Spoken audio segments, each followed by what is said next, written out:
G'day Dan, how you doing mate? Jay, how are you mate? Good mate, good. So how was the trip? I heard it was a good one. It was Been over to Malaysia. Unbelievable mate, the sailfish were going absolutely ballistic over there. We actually dropped a couple of GTs as well. Okay, cool. And got onto some calamari. Good one. Yeah. Well mate, now you're back, I thought we'd have a bit of a closer look at some of the tackle that you were basically using while you were over there, which might interest people. So starting off, obviously your rig setup is very, very important, and I think one of the things that people might be surprised at is the leaders that you use. Sails obviously look like a big, beautiful fish, but you can fish as light as 40 pound when they're finicky. That's right mate, yeah, look, and people would probably look at this and think we're going snapper fishing. Yeah, judging by the leader and the hook size there. Absolutely. 40 pound when the fish are a bit finicky. Yep. Generally the 60 pounds your go-to leader, and the 80 pound if you've really got a hot bite going there and they're not going to be shied away from the heavier leader. Excellent. The hooks, the Mutu light wire circles, great hook for live baiting. Size 5, size 6 O's in those, and once again you'd think that they're quite a small hook for a decent sized fish. You know, the fish we're getting over there are minimum 25 kilo up to 45 kilo, so bit of a small hook, but it actually does the trick really well. And it is unbelievable. I mean, at the end of the day, they are the same sort of hook that we'd sell during snapper season for guys wanting to fish circles. So big fish shows you can still catch them on small hooks. Obviously squid jigs, I saw you catching a few, mainly for meals over there, but there's a few classic colours that have done well in Australia, and obviously they were doing the damage over in Malaysia as well. They worked really well, the Gancraft jigs, mate. They did the damage, as you said, and sotong, as they call the calamari over there. Yep. Fresh sotong for dinner most nights was unbelievable. Lovely. Yeah. Now obviously one of the most important elements is your rod and reel setup, and I picked out a couple of these just before you left, mainly on your direction, having been over there before and fished for them. What we ended up with was a 7'6" Lateo Pirate, which is a Daiwa rod. It's actually a casting rod, but I think what you were interested in was getting the taper and the feel right. So you didn't want anything... something nice and long with a nice bend in it, mate. Yeah. Didn't want these little short jig sticks or anything. Yep. And it was an absolutely fantastic rod to use. Good a one. little bit hard getting the fish close into the boat and finding that fish close. But as we know, the sailfish are a surface fish, so you're not actually fishing up and down, you're fishing straight out. So it worked an absolute treat, felt fantastic in the hand, and we matched that up with the Sustain 5000 and put 20 pound braid on it. Yeah, look, it's a that's been a very, very popular reel over the last 12 months or so. Some important and interesting elements about this, made from CI4, which is essentially a reinforced carbon fibre, which makes the reels very, very light. Not a huge drag in them, about 10 kilos, but certainly... On the sails, mate, 10 is plenty. I said we're only using 20 pound line there, so in reality you're probably only going to be using 3 kilo, 4 kilo drag tops. Absolutely. Tell us about the combination you're using there now, Charles. I got a Branzino 3000 and a Zoga P2, given to me 2 weeks ago by my woman. Lucky man. Give me a surprise, bought me a rod and surprised me with a reel. You should have seen the grin on my face.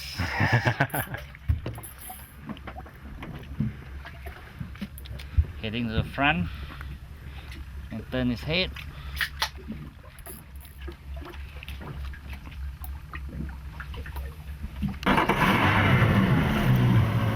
Yeah, Chachu. The fish has just gone under the boat, so we've just got to move.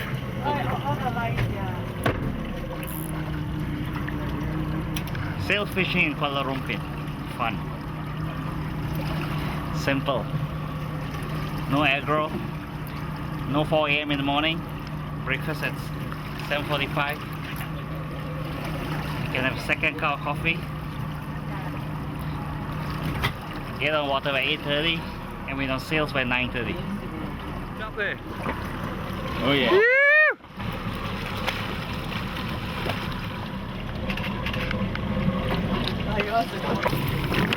Hey? All around us. Sails? Yeah, like through here. Yeah, they're all right in front. Huh?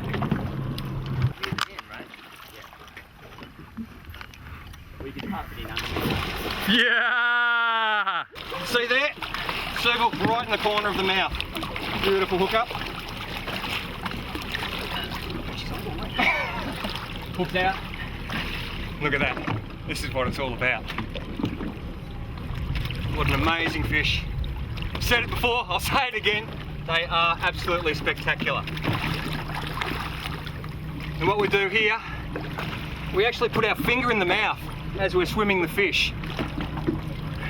The reason we do this is when the fish starts biting down on the finger, we know he's got a bit of life back in him. He's already biting actually on my finger. We'll swim him for a little bit and then we'll release him. He's munching down pretty good on my finger now. Look at the purples, beautiful. Ready to let him go?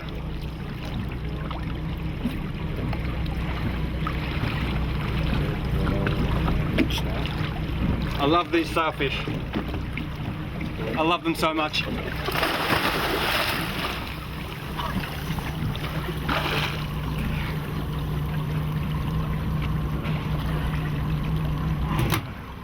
you end up going. No, they're later.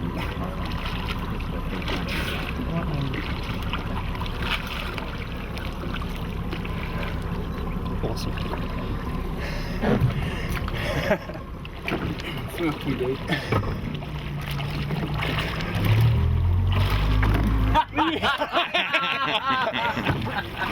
Go, Sammy, go! Go, Sammy, go!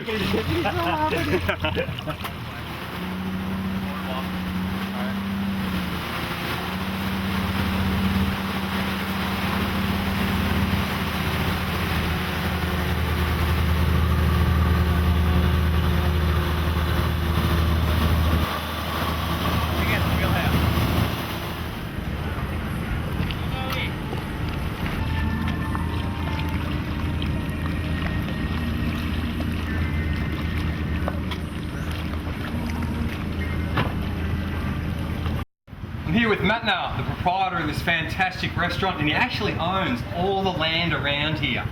Matt, now, what have we got here? You go fish color. Kaloi, Fresh water. fresh water. Yeah. And he likes flour. Yeah. And apple? Yeah. And apple too. Let's see how we go.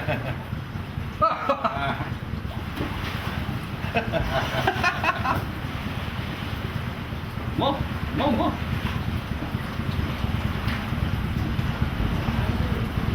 How awesome is that? Yeah. Thank you, sir. Okay. Quite a difference on a Saturday morning to midweek fishing. As you can see, car park is just starting to fill up now. A lot of these fishermen are coming from Malaysia, obviously locals, and Singapore. I think it's still on, man.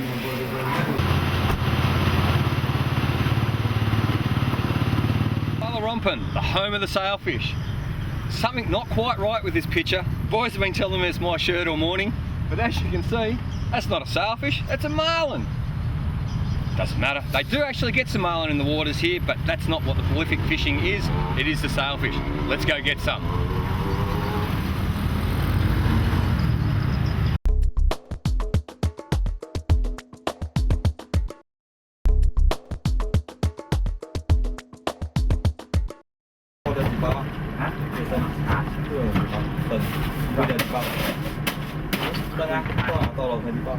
Đấy thì lại phải tô kêu nào tặng không?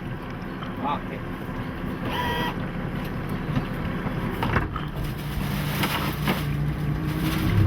Okay. This is just nice.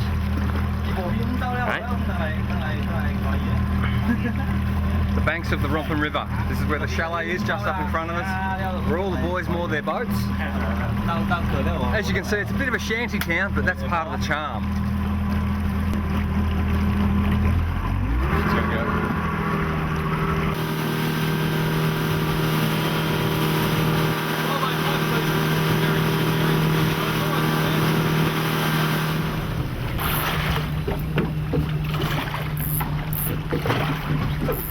What's going on out here, Charles? I see a big net, a few what looks like to be the trawling boats. These are not trawlers, these are anchovy boats. Okay. We put a ring of nets around, very fine mesh, to catch anchovies. Yep. The sails are here because of big schools of anchovies here. Big balls, big balls. Very big balls of anchovies, and they probably take 2 to 3 tons a day. Wow. Of anchovies. Yes. Unfortunately, a lot of sails are caught with anchovies In the nets. in the nets, and The livelihood means that they have to take the sails and kill the sails, and close to 14,000 sails caught last year and killed. Yeah, but we try and practice. We try and practice catch and release. Very effective with all the boat skippers. Yes. And it's being respected, so we're working towards it now. Okay. As you can see out there, folks, you can see the net with the big boat. Obviously there's other boats working this area because not only is it bringing the sailfish in, it's bringing in mackerel, we're bringing in jack tuna. Trevallies, big diamond trevallies, up to about 10 kilos even. And GT's in this area as well, Charles? In this area. Okay. Oh, GT's on deal. Yeah, GT's up to 75 kilos that we caught. GT up to 75 kilo. Yes. And what depth water are we in here? We are in about 20 meters water max. That would be an amazing fight. It really would, wouldn't it? It goes for miles. Yeah. As you can see, there's a crane or a boom winch on either side of the boat there, which are dragging those big nets up. We've got a boat on either side of them that stretches that net out. Amazing operation.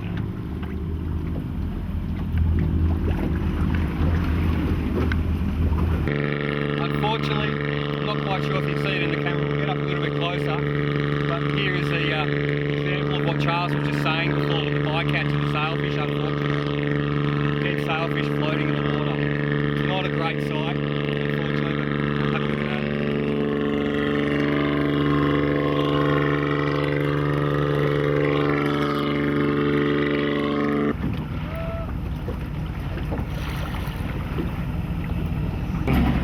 You actually see at the back of the boat, there's actually three big drums there which they're boiling water in. Once they pull the anchovies out, they actually go straight into the boiled water for processing.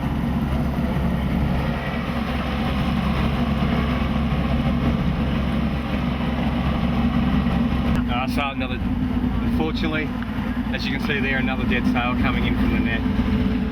Oh yeah. Quite a big one too.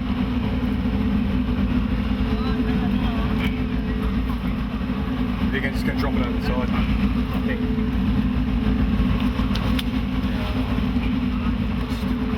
Very sad to see. But that's part of the culture, it's part of the industry, part of how they fish. Now, how long did you have that bait out for, Scott? A minute, maybe a minute. And you actually saw the sail come towards the bait on the surface, didn't you? Yeah, his sail came up over here. Yep. My rod got a little action. I followed the instructions of Charles and Jay, who told me to just let the line go easily, holding it between my finger and thumb. You could feel it start to run. And after maybe a minute, 45 seconds, it's going fast. So I flicked over the bailer, felt the tension, and just pulled it up. Eased into him. Here we go. And you're on. And we're on. There he is out there. See him jumping there? Oh! He's a good 200 metres out. There he goes. If he's just tiny, I don't want to get a picture. I want to catch a big one. Hook up. Hook up.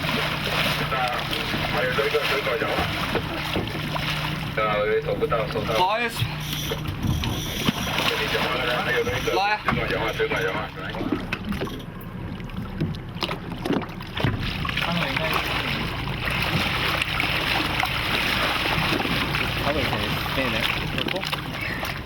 Okay, hooks out. You want to release him? Yeah. With your finger? You haven't done that yet? No. Cool. Alright, you better grab a glove. Not bad.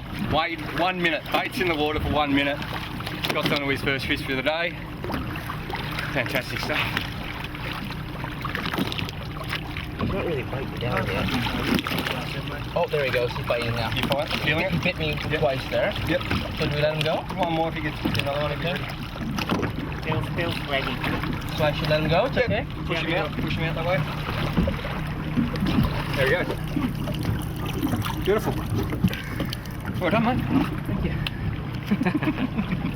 Sailfish!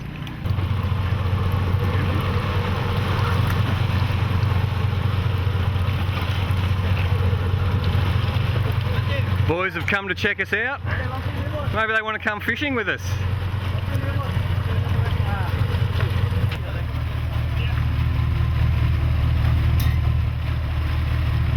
Hooked up again. Gotta love it. Just had quite the experience then.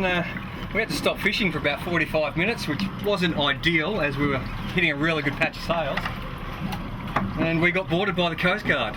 As you saw in the film earlier, them coming into us. Once they got a bit closer, I there he is. Put the camera away. The fish is actually right near the boat here, jumping. Yeah, they waved the camera off and said they didn't want that on. They gave our skipper a little bit of a rough time and confiscated a knife, believe it or not. Well, took it as a souvenir. God knows why. The knife was. Oh, whoa! No. Yeah, that's got. There again! Hey! Here we go again. Here we go again. Where is he? He's coming towards the back of the boat. Hey! And again. And again.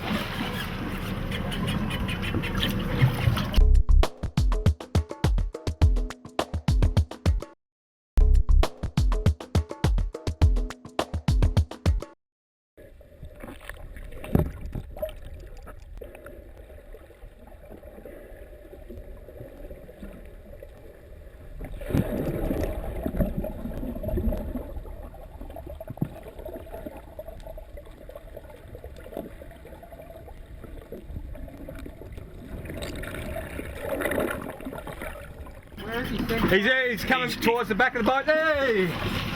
And again. And again. I'll get back to that story in a second, mate. Swim round to me. And he, Here, man. and again. And again. Oh. He's going nuts. Woo! And he's going under the boat. Yeah, he is.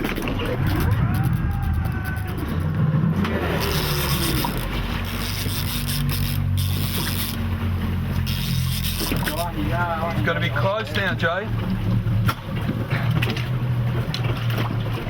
Here, you go to the back, flip it this way. I'm going to do him fighting and I'm going to relax eating.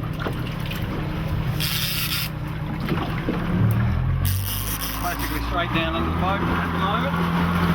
Just planing off him. There's a fair chance he's going to come straight back up. Where is he? He's out at 11 o'clock. 11 o'clock he's going to come. This is Kuala Rompin fishing.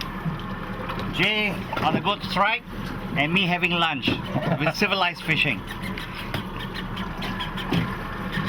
Chicken rice, anybody? Beautiful gear this, using PE2. Little Dakota 6000, which I brought along for the boys basically. It's got the level line there. But I thought I'd have a crack on it. This is a sweet little rod. Drag's a little bit lumpy, might have to fine tune that when I get home.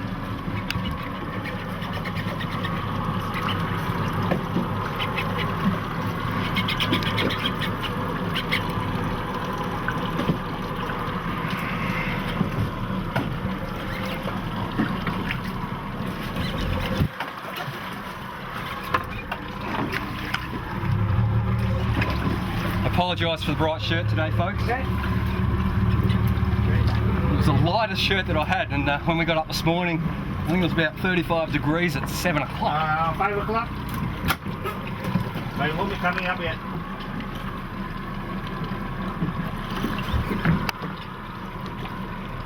There's been a bit of a there's been a very consistent situation we've been coming across while we've been fishing. Each time Sammy, our skip, has moved to a spot, we've actually put the baits in and hooked up within 5 minutes every time. We fished this area a couple of days ago. We had triple, and double strikes, and they were all blind strikes. Today we are seeing the fish cruising through the area, but we're only getting single strikes, which is still good. Definitely not complaining about that. Poor old Johnny's decided to stay back home today. A little bit passionate about the Hawks, he is. As you can see, the grand final's not of interest to us. Sails definitely are.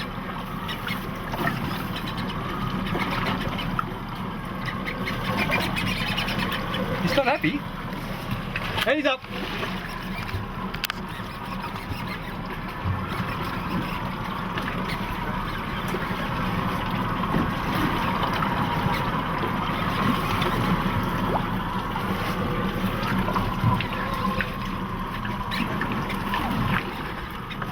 Fish.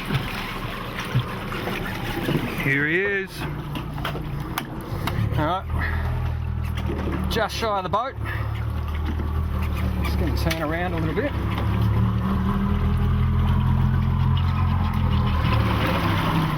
Alright, we've basically leaders up now. Charles is going to come in and trace the fish for us. Here's a nice sail, approximately, what would you say, Charles? About 35 kilo. Beautiful. Basically, as soon as you've got the fish in hand, back that drag off in case it takes off and in case Charles lets go. So we back that drag right off. Have a look at that sail. Okay, out. Hook's out. Hook's out. God, I love these sails. Swimming with them the last couple of days has just been the most amazing experience. I don't know if I can help myself anymore.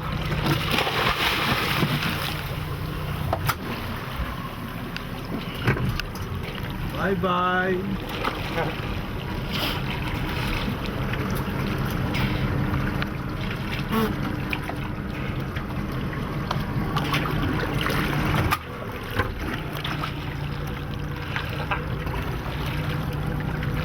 Time to go. Yeah. Bye, Jay. They did this to me yesterday and I can tell you, I didn't think it was that funny.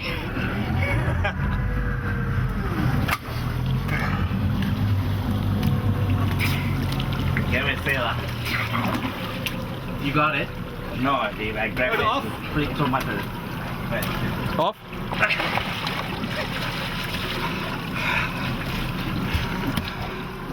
Right on, Jay. How good is that? Charles. Thanks, mate. Good to see you again. Hopefully get you back in Melbourne, Australia again this year coming. Go for the tuna in June. For tuna, Yep. And maybe if you come a bit earlier, we'll get you on those kingfish, mate, in the rip that I've been telling you about. Yeah. So, love to see you hooked up to a big kingy. I want to get one of the sharks. The sharks, but the kingies, you know, we're fishing 12, 16 kilos of drag, a little bit heavier than these sailfish, mate, so better get in the gym. Get rid of this. That's it, mate.